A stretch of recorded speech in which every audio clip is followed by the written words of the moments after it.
Well, good evening, everyone. Thanks for your patience. I apologize for the delay.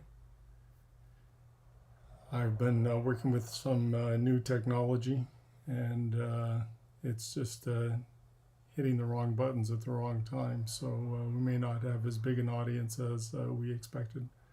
However, we'll press on with this evening's plan. And the plan was to discuss how do 9 snowbirds fly in formation and what are some of the techniques that are used. And for that, I have some graphics that I'd like to be able to use. So if I'm looking away from the camera, forgive me. I've got some graphics that I just need to be able to show you. I'll start off with a warning, which is the video is obviously not meant as a training tool for flying in formation. Pilots who are wishing to learn how to fly in formation should seek professional training and professional advice.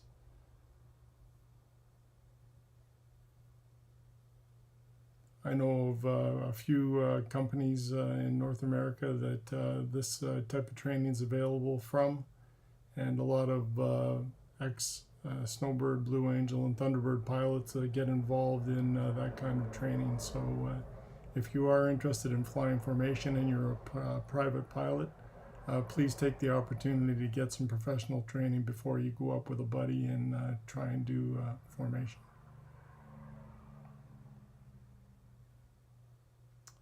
So I wanted to talk about formation because after the last video I received quite a few questions about how to fly various formations, and in fact how to perform just basic formations. So I wanted to start with that this evening and see where questions lead us. If you do happen to chat a question, would you please put your first name in and where you're from, and it'll just give us an idea of who we're talking to. I'm going to start off with the building block approach that the Snowbirds use, and that's we'll put up lead aircraft and discuss some basic formation keeping, station keeping, and then we'll move on from there. So one thing to understand is that formation flying is basically triangulation off of the aircraft that you're flying off of. You pick reference points on that aircraft, and from that you can triangulate a position that you need to maintain. And as long as you keep those references the same, you'll be in formation. One of the key roles or key points in this is the nose wingtip line. And we refer to that a lot, and I'll be referring to that this evening as we go through some of the techniques that the Snowbirds employ in order to fly in formation. I didn't think I did a very good job last time of answering questions from the chat, so tonight I'll do my best if I see the questions coming up about formation flying to answer some of those questions as we move through the presentation. So the diagonal line that I'm showing you at the moment is the nose wingtip line, and it's a critical line for basic formation. And what it represents is if you place yourself in the cockpit of another aircraft beside, in this case, Snowbird 1, you would move up and down the nose wingtip line. And as you move up and down the nose wingtip line, depending on your longitudinal reference, you'll either be closer to or further away from the lead aircraft. So let's just talk about some basic station keeping. We'll put up Snowbird 2. And here I'm representing Snowbird 2 in wingtip formation, meaning that if you went straight ahead, the wingtips would basically touch each other. You can see that I'm showing 2 is on the nose wingtip line from his vantage point. And I'll just point out that pilots on the right side of the formation fly in the left seat, and pilots on the right side, the left side of the formation fly in the right seat.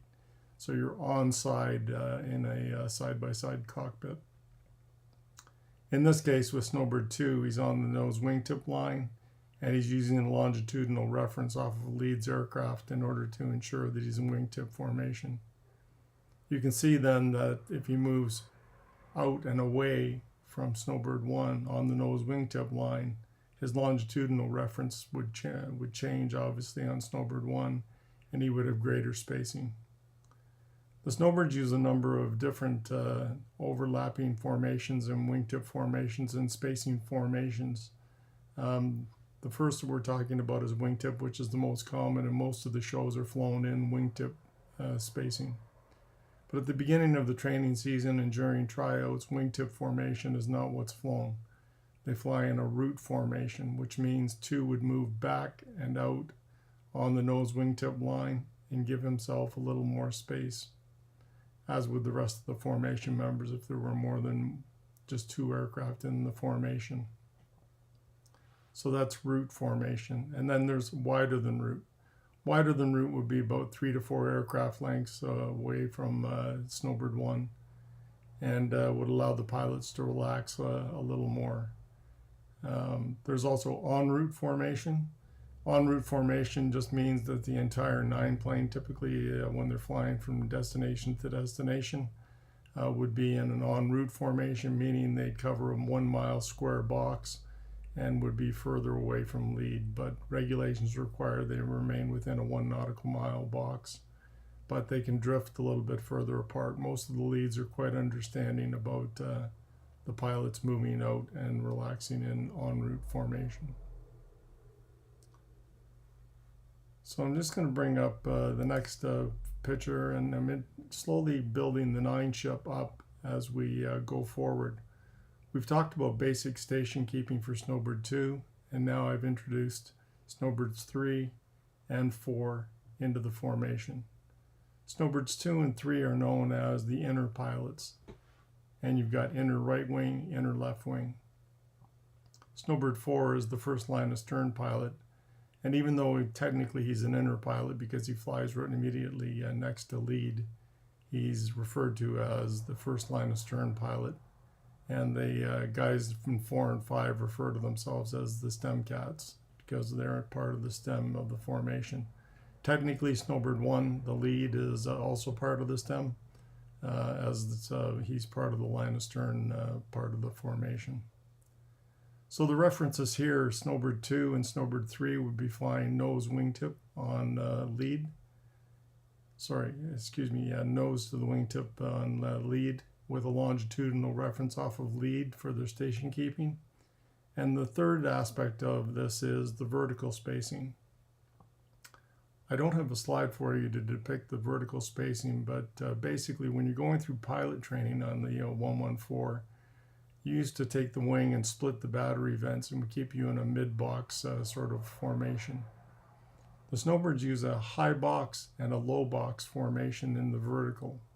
So Snowbird 2 and 3, and once I put up 8 and 9, they would fly a high box position on 1, which basically puts them in the same plane vertically that Snowbird 1 occupies.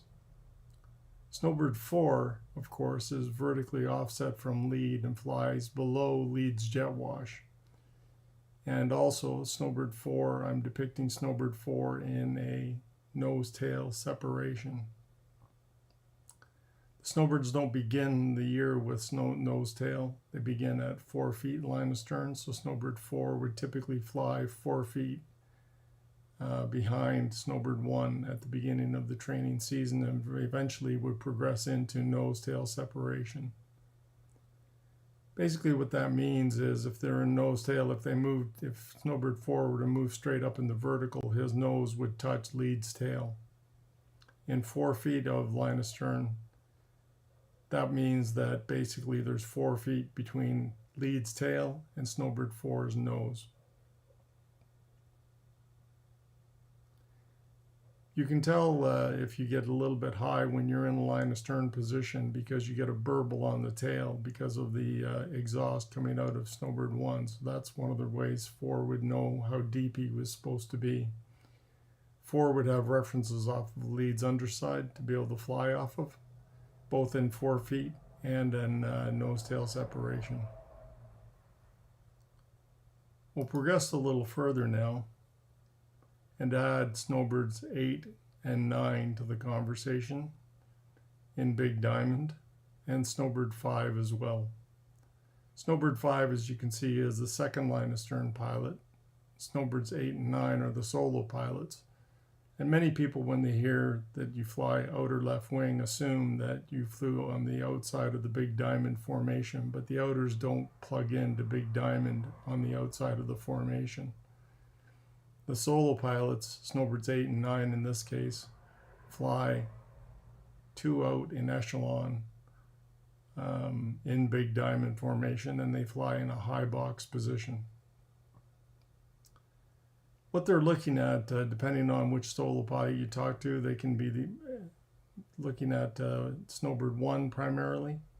And at this point, I'd like to point out that basically every Snowbird pilot in the formation is flying off lead if they can. 5 typically can't see through 4 to see lead, so typically ends up taking most of his references directly from 4, but may catch the occasional glimpse of 1. You'd have to talk to the stem cats to see all the magic that Snowbird 5 concocts back in from their position. The solos, however, on the outboard of Big Diamond, they fly typically off of Snowbird 1 and will either use a canopy view or a tail view of Snowbird 1 in order to maintain formation. Next, I'm going to introduce the outers, Snowbird 6 and 7. You can see we got outer right wing and outer left wing. And basically you can also see a pattern starting where the even numbered aircraft are on the right hand side of the formation and the odd numbered aircraft are on the left hand side of the formation. As I said before, 3, 7, and 9 would be flying in an onside position, so there'd be right seat pilots. 2, 8, and 6 would be left seat pilots. And typically Snowbird 1 flies from the left seat, meaning 4 would fly from the right seat and 5 would fly from the left seat, so that there's an offset. That allows the formation to change into different formations and still have pilots on side. So you can see that this is the Big Diamond formation in its entirety. I haven't seen any questions come in yet. If you're wondering, if you do have any questions at all about the formation or some of the techniques that are employed, please feel free to put them in the chat, and I'll do my best to get to them.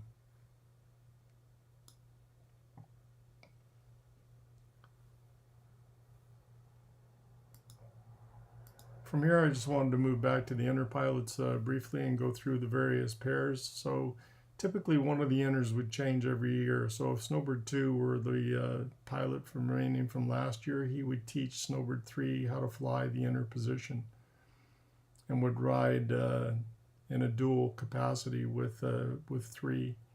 Same with the solos, same with the outers, and same with the stem cats. So basically the remaining pilots train the new pilots as to how to fly in formation. That's one of the reasons that when it comes to the hiatus that they've announced for the Snowbirds, I'm concerned, because some of the knowledge that's retained by the pilots won't be passed on, and there will be a lack of continuity in passing on that information from group to group. I'm showing the stem cats now, Snowbirds 4 and 5, and again they're in the Big Diamond position with nose-tail separation. And next I want to move to the outers because they have a unique sort of position. You can see that 6 and 7 fly line astern on 2 and 3 and echelon on 4. And even though they're flying in an echelon on 4 and line astern on 2 and 3, they take their flying references off of the lead aircraft. And to do that, they use the belly tanks and the pylons on lead aircraft. They use peripheral vision to ensure that they're in line astern with 3 and in echelon on 4. And last but not least, I'll move to the solos. The solos, as I said, fly in a high box position, I should have mentioned the outers actually fly in a low box position on 4, meaning they're stepped down on 4 to give them a little extra vertical space from 2 and 3 so they don't feel the burble off of 2 and 3.